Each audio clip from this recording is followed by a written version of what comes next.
Hello mga ka-JTech, nandito tayo sa One Ayala at meron ditong event ang Yamaha showing yung kanilang mga new big bike dito at mga small bike.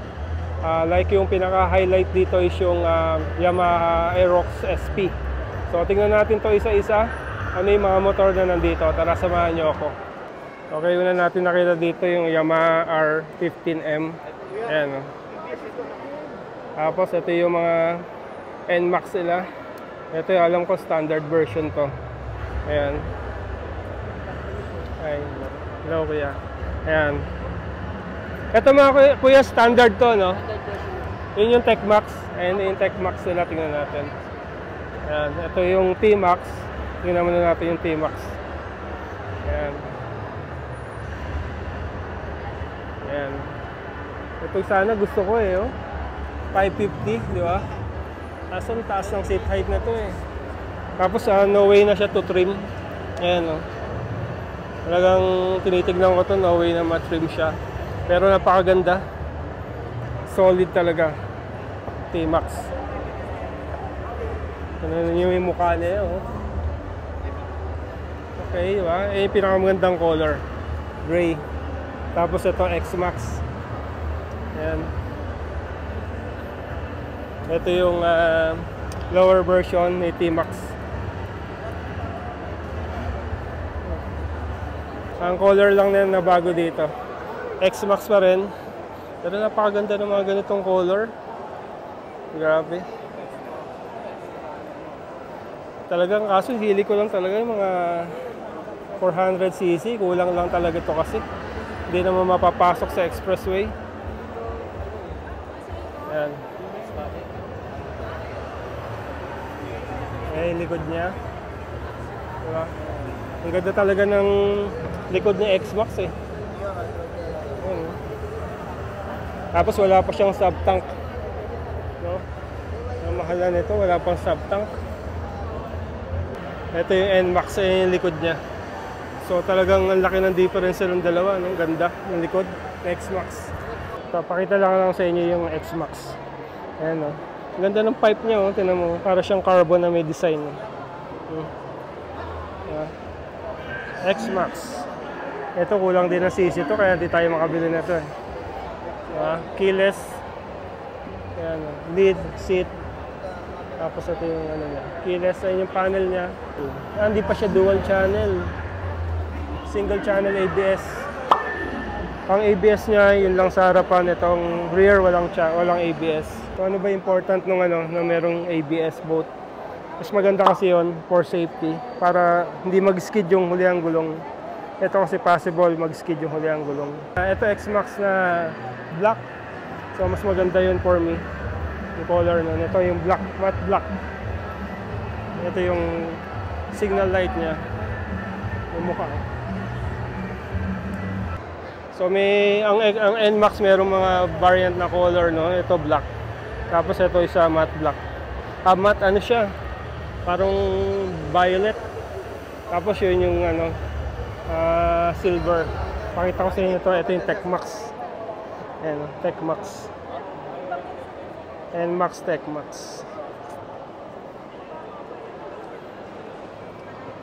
Ay, ilaw nila, no? Na-adapt talaga nila yung yung parang Cyclops style, no? Si Yamaha. Original nila. Parang ang bagong NMAX lang, no? Parang pangu siya, no? Unlike yung before. No? Ito parang pangu. Wala yung ilong. Wala kasi yung beak dito. Wala siyang beak, oh. Lumiit. Tapos na-expose yung niya, oh, yung port niya, oh. So, walang cover. Na-expose. Yan. Pagka TechMax kasi, yan, ang dami yung mga buttons, mga pindutan. No? Yan, maganda lang dito, talaga meron na siyang sub-tank. Ito talaga proven, tested na mas maganda yung suspension pag may naka-sub-tank. Kuya, naka-dual channel ABS na rin ba to? Dual channel. Pero yung standard nyo hindi? Standard niya, ganun din. Dual channel na rin. Pero si no? Si Aerox, single lang. Pero mahal, no? Kaya nga, ang mahal na eh, pero hindi pa pinareho. And kung important sa inyo yung ABS, so si NMAX lang ang naka-dual channel ABS. Si Aerox, yan yung tinignan natin dito. Yung miski even yung SP version nilang 163,000, naka single channel ABS siya. Gusto ko mami. Maganda siya. 800 dyan. Oh, T-Max? Ilan cc yan? 550. Oh, 550 lang? Ganda oh. Hindi lang kami magkasundo nito sa seat height eh. Dahil sobrang ano niya, taas. Kita mo naman oh, itsura, pakita ko sa inyo, di ba?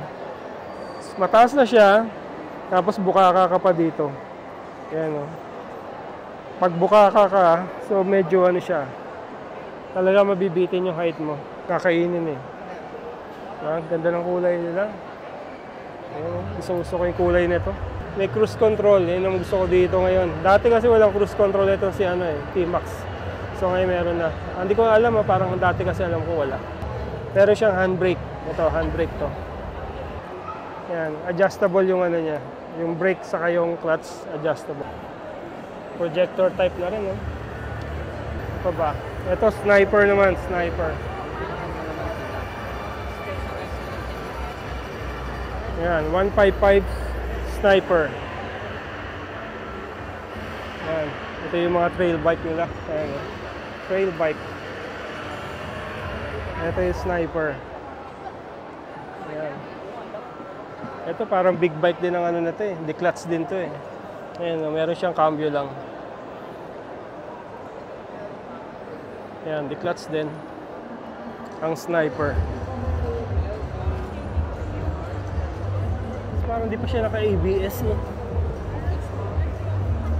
Siya naka-ABS. Pero disc brake na rin, pati likod niya, disc brake na rin. Parehong disc brake, sniper. Ito yung sniper na matte black.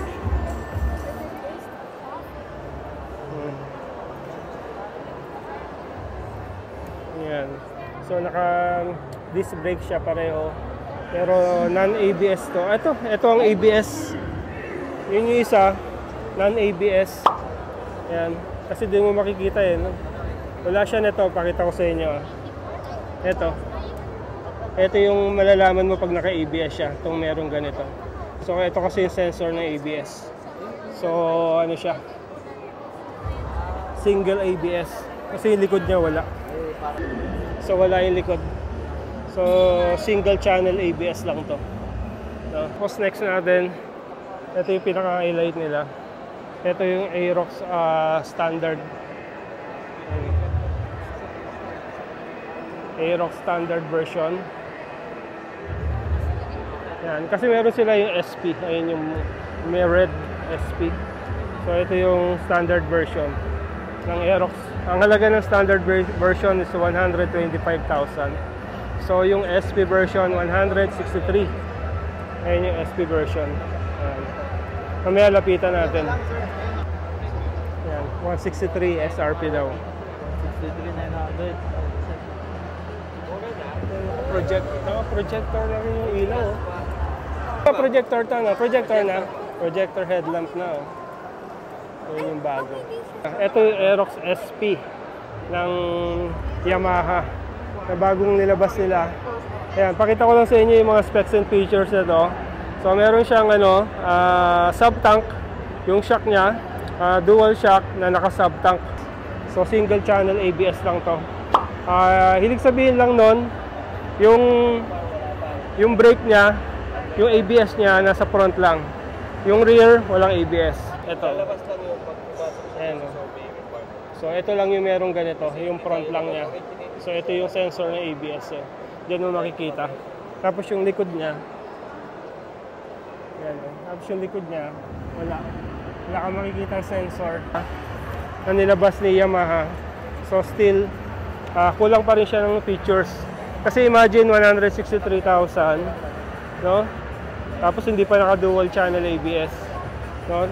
Kung isipin mo, kung dinagdag nila yon, mas mamahal. Mas tataas yung presyo niya. Ito yung mga color niya. Meron siyang blue. Ayan. Tapos white. Tapos itong black. Para sa standard. Tapos para sa SP version niya, ito. Ayan ang kulay ng SP. Ito yung mga adventure series nila. Ito yung Tenere 1200 no? cc. Ayan.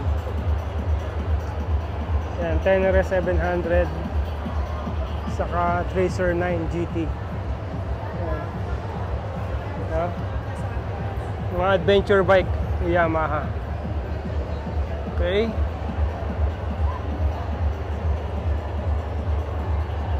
Tapos ito yung mga MT series.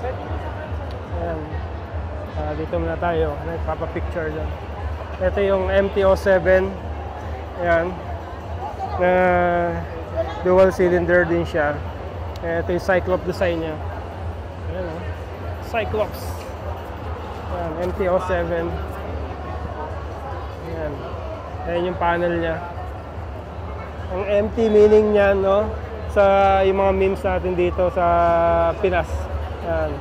Matorque, ibig sabihin, MT, matorque. So talagang matorque yan. Pero yung torque naman niya may adjustan. So ito yung ano, ito yung mas higher version nila sa MT-09. Ayan o. Pagka talaga mga top of the line, all-ins talaga, no? Hindi nawawala. All-ins. Ayan o.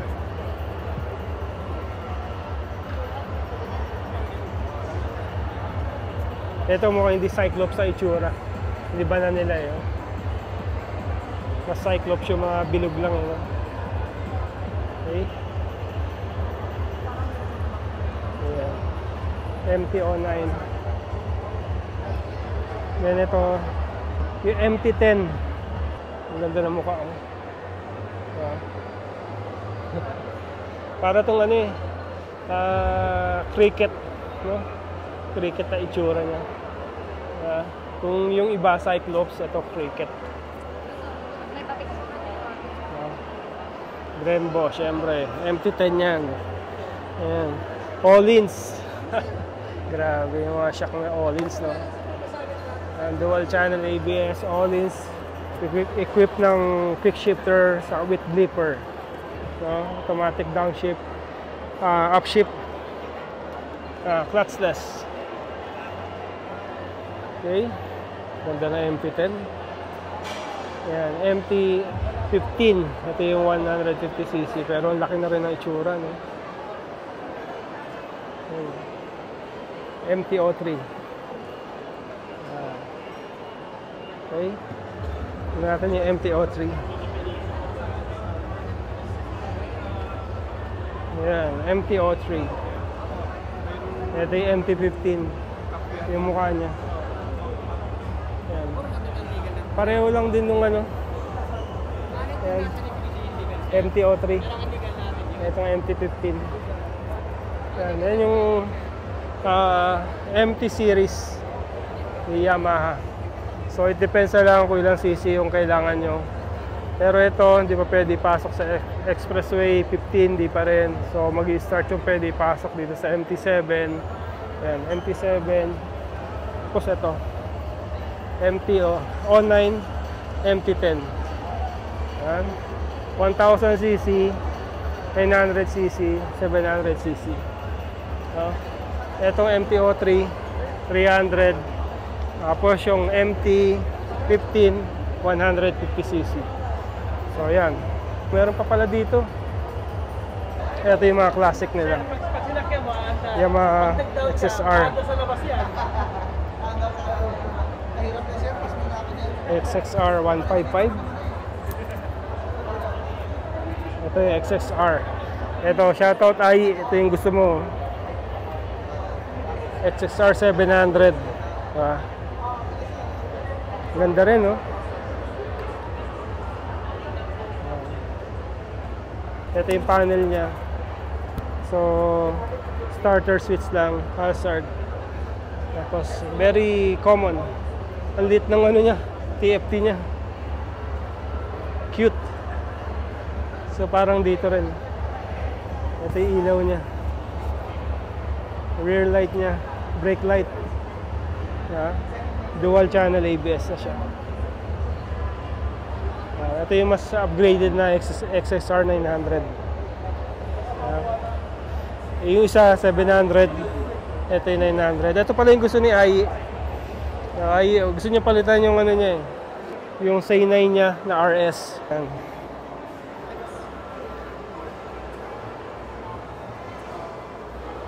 LED na rin siya.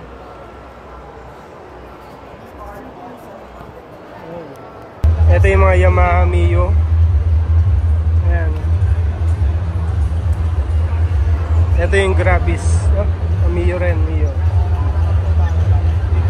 So, ito yung Pasio. Meron siyang black. Ayan, white color Pasio. Saka ito yung green.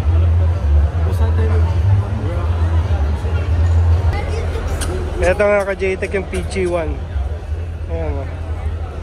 Ganda rin ito eh. Classic. Pang off-road. Ha? Ito, showing yung kanilang mga Yamaha R series sa mga sports bike. So ito yung pinakabago. Ito yung latest.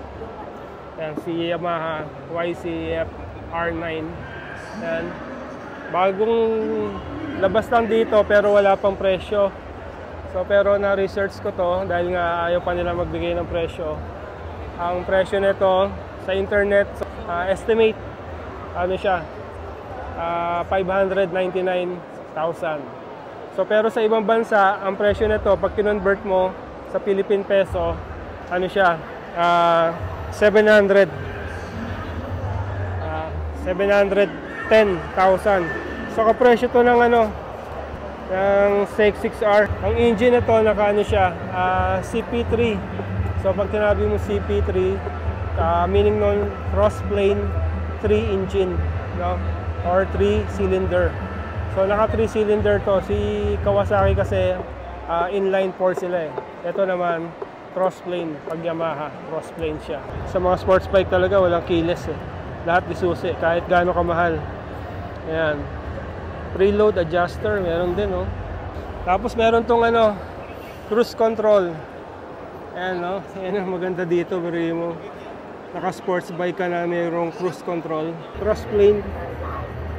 Tatlo. Diba? Tatlo yung tubo niya. Tapos meron siya ginawa dito, aerodynamic, oh. Diba? Pasok hangin dito. Yung headlamp niya. Si Yamaha lang merong ganitong ano, single light na headlamp, no? Pero malakas yan. Para siyang Cyclops ang itsura niya. Ito nga pala, yung shifter nito, equip siya ng quick shifter sa bleeper. Mga kulang sa height, pwede nyo pang patrim. Ayan, dahil ano siya, meron pang space to trim. Ayan yung R1M, 1.7 million. Pero bihira, nakaka-afford na to. 1.7, imagine. Kita nyo naman yung mga ano yan, carbon. Diba? Carbon Lodi. Yung tunog pa lang. Grabe. Na yung mga pairing niya, oh. Ito ba yung sasadsad mo? Liit nung ano niya, TFT display niya. Kita pa ba yan pag nandito ka? Parang hindi nakita, no? Pag nagra-ride ka. Sobrang liit. Ito pwede rin itong pabawasan, patrim. Makakulang sa height. Ito talaga walang upuan talaga. Walang OBR. Ayan yung mukha niya. Ayan naman, no? Parang Batman, no? Headlamp niya, ito yung headlamp. Dalawa, dual headlamp dyan, LED dyan, tapos projector type, no? Ito pala yung ano niya, signal light. Ito I think daytime running light to. R7. Yan. Yan, naka-cyclops din siya. Na ilaw. Kasi ito yung pipe niya. Yan. Dual channel ABS na rin. Tapos mas basic yung ano niya, yung mga buttons niya. Unlike do sa kanina yung R9 Premium. Tapos ang liliit ng ano nila, TFT nila. Sa Kawasaki, ang lalaki ng TFT. Ganda. Common lang din. Control para sa TFT. Hindi adjustable yung clutch. Ito yung R15. Ito yung 150cc. So yan, R15M. So gusto nyo pang ano lang, pang city drive, pero mas malambot yung ano na to. Oh, yung clutch niya. Ganda. Tapos last, ito yung R3. Etong dalawang to hindi pwede pang expressway kasi 150cc. Tapos ito 300cc. R3. Hindi siya pwede sa expressway. Ayan. Kulang to sa ano, sa cc, sa displacement. Okay mga ka-JTech, so ayan yung Yamaha event dito sa Ayala Mall. So ayan mga ka-JTech, ang vlog natin. Ayan. At napasyal ko na kayo dito sa Yamaha event. At napakita natin yung lahat ng mga series ng bike nila dito. Okay? Thank you for watching. See you again in my next vlog. Bye-bye.